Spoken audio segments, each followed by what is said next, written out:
I was gonna. It's kind of late, but I've been asleep most of the day. Sometimes sleeping, sleeping is kind of the easiest way to stay away from some of these imbeciles because when you're sleeping, you're resting, you're not up, and they don't have anything to do. That's why, like, you set your cameras up in your house, you can get a real idea like what's going on. Like, whenever you're about to take a nap, you're sleeping, when you're going out, you're working. You want to have cameras if you can set up at your house because it exposes the things that are being done when you're not home.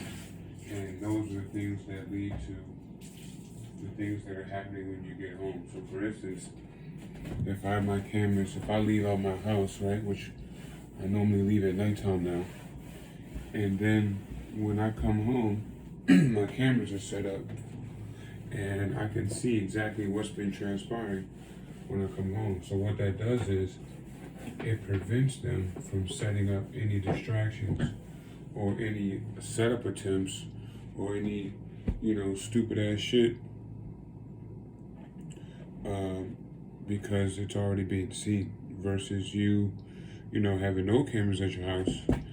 And then, it's kind of like you just are ambushed when you come home. So that's why now I'll set up cameras and I'll have them recording while I'm getting dressed right because you know that a lot of times these entities and working through these soulless beings and these carbon copies, that's what they like to do, right? So, one thing I want to tell you guys, right, in debunking gang stalking, and not debunking in so much as it being a falsehood, we already know it's true, is kind of trying to put their 5D, which they don't exist in, but their astral and outside 3D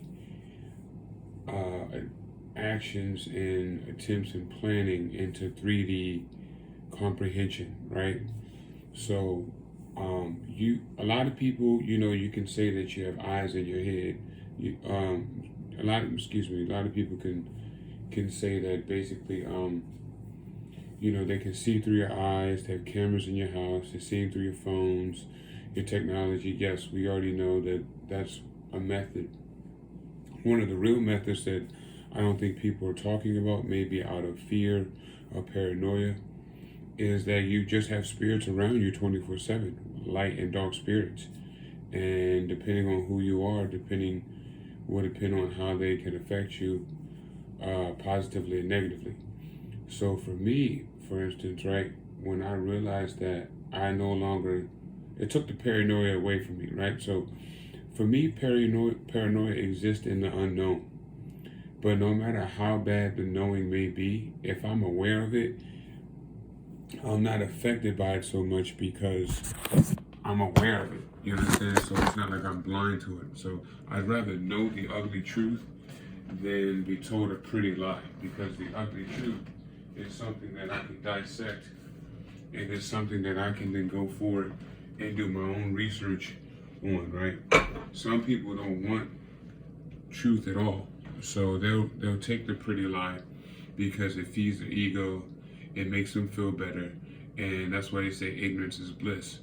Ignorance is not blissful, right?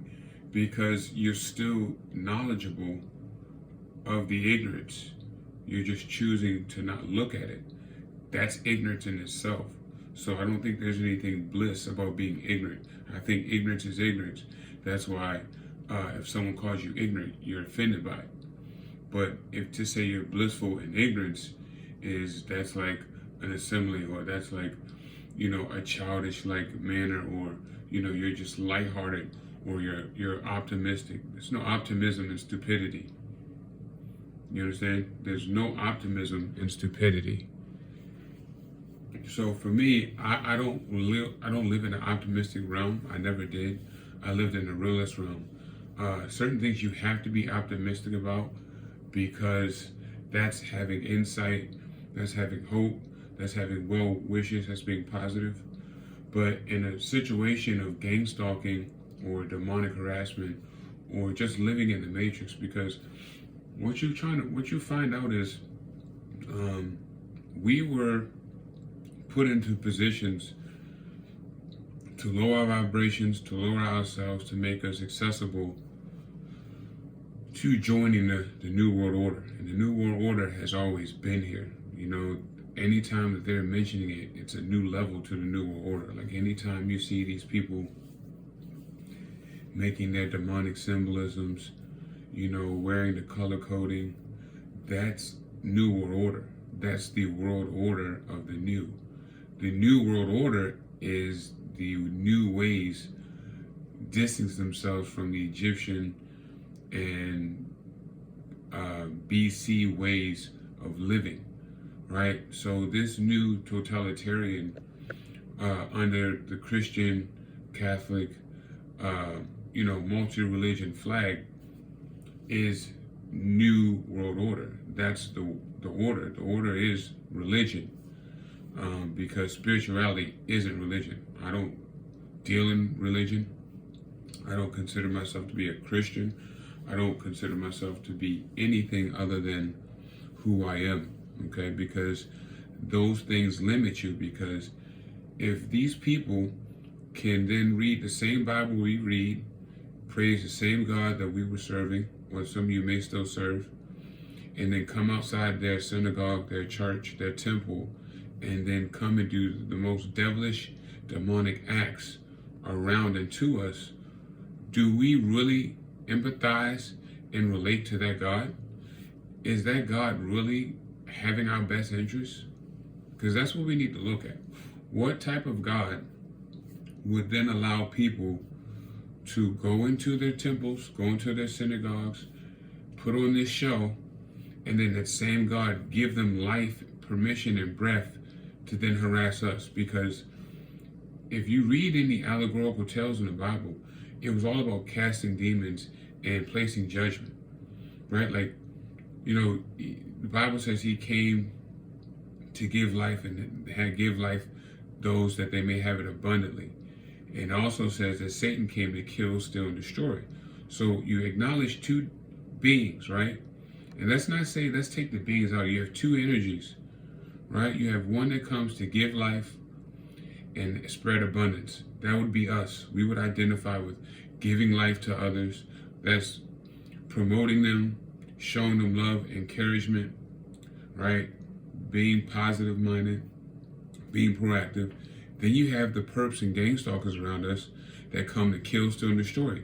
Kill you if they can, take your life, destroy your confidence, destroy your willpower, right? So you can clearly see, right? Like, you know, the Bible also says, test the spirit by the spirit. So if we're testing spirits by spirits, then putting those things in definition, then we're putting those things in repetition by studying the things that they repeat and recycle, most of these people would be aligned with Satan. There's nothing that these people, old relatives, former ex-girlfriends of mine, have done and are doing that reflects them to be Christ-like, or what people like to say, the Christ consciousness. Nothing. If you go outside and you're recording people trying to run you off the road, intentionally trying to make loud noise around you, disturb you, anything someone is doing that is not benefiting their life is a hindrance and a disturbance. Point blank, period. It's not rocket science. If someone can, I don't give a fuck if they're a robot or not, okay? The idea of, right, someone consciously using their time to be detriment or prohibiting someone or confrontational to someone other than themselves is ignorance, okay? So we have to start looking at this on a grander scale. We can't just say, oh, these people were sold out to, no. This is their nature. When you understand that this is a nature, like, I understand now that gang stalkers are a family. It's a family divided by blood type, relation, and business, right? So you have the genealogy, you have the blood type, you have the relation, and then you have the business. So you have those that make up the blood types, those that fall into the genealogy, those that make relationships with them for fame, fortune, and progress. Then you have the business side of those that, businessly working with them for most relationship and business go hand in hand, right? And so when you realize that, you understand how deep the rabbit hole goes, right? So you understand that that's why when you are blacklisted, as they say, now you realize why it's hard to get a job. I keep always saying it's like the best thing that happened to me in life was early success. Me being successful from the age of 15, I'm still successful, but in the eyes of the world, in the 3D, for me having corporate success from the age of 15 to 25, because that's when my gang stalking started, was 25 years old, and I'm 31 now, right? Well, I should say it started when I was like 27, right? But I started noticing the lack of opportunities when around the 27 age, right? So, me having prior success, me having prior what I would call quote unquote healthy business relationships, me seeing the opportunities that were out there for me, it has caused me to never deflect from my reality, right? So like if you know how to cook, right? Like it's like if you make up a recipe, right? Let's say you make up a recipe, right? And let's say you have a certain amount of seasonings that you use. And let's say you try to recreate the dish over and over again, right? Over time, you'll perfect it. Now, every time you may not put in the same specific amount of seasoning, but the seasonings itself are the same, right? So, like if you're using if you're making a Spanish dish, you're not going to normally put rosemary in a Spanish dish. You're not going to go and put cumin in a Latin dish, right? Cumin are more so centered around Mediterranean dishes, right? Just like you have heavy sugars in more so soul food dishes, right? So, because I've mastered the recipe for my own success, I'm not deterred by other people's willingness to work with me because I still have the recipe. So, whether or not the job is given to me, I know that I'm still applicable for the job. That's confidence in itself, right? If you have a master's degree or you go to school and you get a college degree, if you don't get the job in the field that you got your degree in, does that mean that you lose the knowledge of what you've already obtained?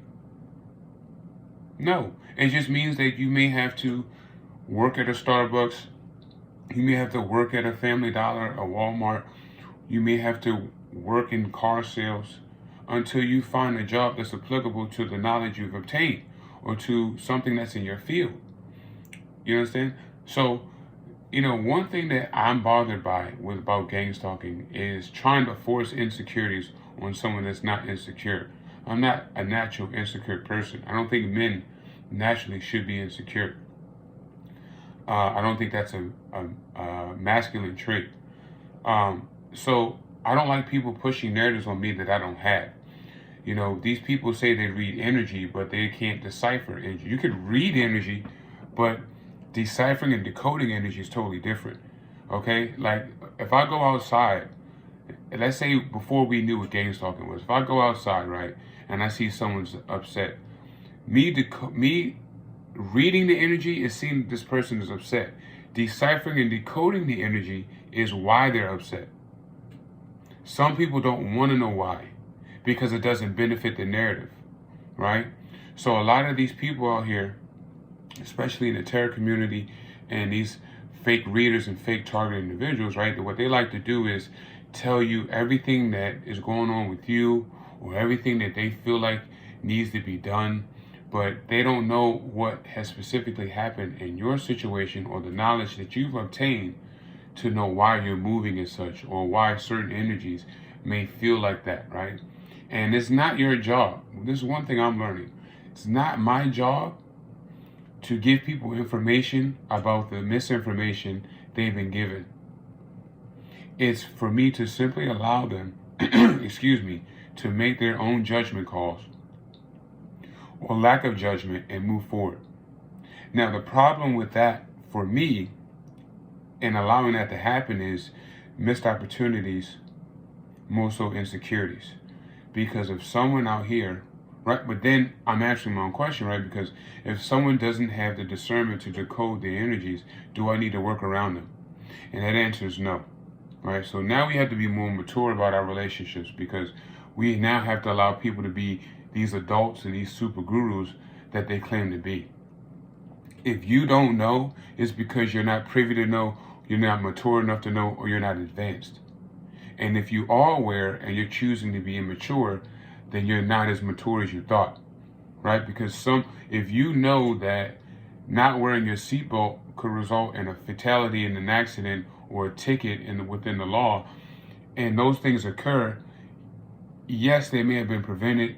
Yes, it may seem minuscule, but it's always as hectic as a situation when it prevents itself versus it never presenting itself and you look at it for taking it as of light.